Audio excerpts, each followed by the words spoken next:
सिद्धिदात्री माता की कथा। माँ दुर्गा जी की 9वीं शक्ति का नाम सिद्धिदात्री है। ये सभी प्रकार की सिद्धियों को देने वाली हैं।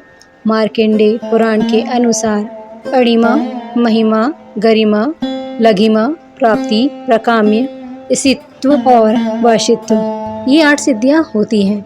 ब्रह्म वैवर्त पुराण के श्री कृष्ण जन्मखंड में यह संख्या 18 बताई गई है।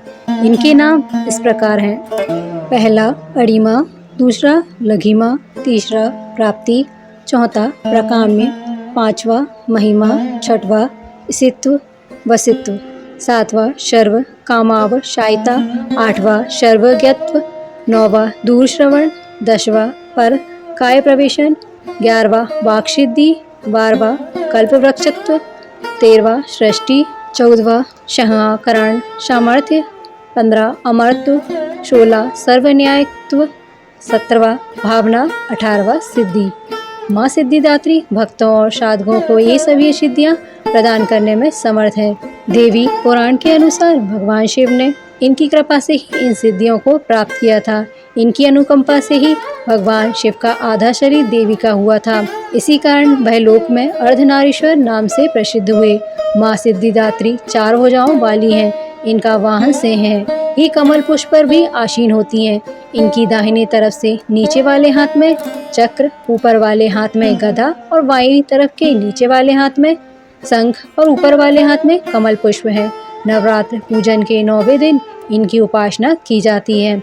इस दिन शास्त्रीय विधि विधान और पूर्ण निष्ठा के साथ साधना करने वाले साधक को सभी सिद्धियों की प्राप्ति हो जाती है। सृष्टि में कुछ भी उसके लिए अगम्य नहीं रह जाता। ब्रह्मांड पर पूर्ण विजय प्राप्त करने की सामर्थ्य उसमें आ जाती है। प्रत्येक मनुष्य का यह कर्तव्य है कि वह माँ सिद्धिदात्री की कृपा प्राप्त करने का निरंतर प्रयत्न करे, उनकी आराधना की ओर अग्रसर हो। इनकी कृपा से अनंत दुख रूप संसार से निर्लिप्त रहकर सारे सुखों का भोग करता हुआ वह मोक्ष को प्राप्त कर सकता है। 9 दुर्गाओं में माँ सिद्धिदात्री अंतिम है। अन्य 8 दुर्गा जी की पूजा उपासना शास्त्रीय विधि विधान के अनुसार करते हुए भक्त दुर्गा पूजा के 9वें दिन इनकी उपासना में प्रवृत्त होते हैं।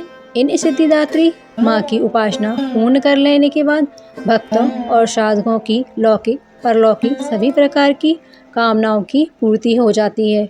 लेकिन सिद्धिदात्री माँ के कृपा पात्र भक्त के भीतर कोई ऐसी कामना शेष बचती ही नहीं जिसे वह पूर्ण करना चाहे।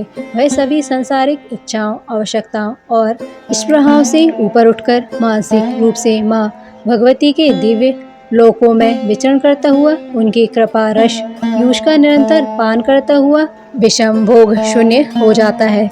माँ भगवती का परम सानिध्य ही उसका सर्वस्व हो जाता है।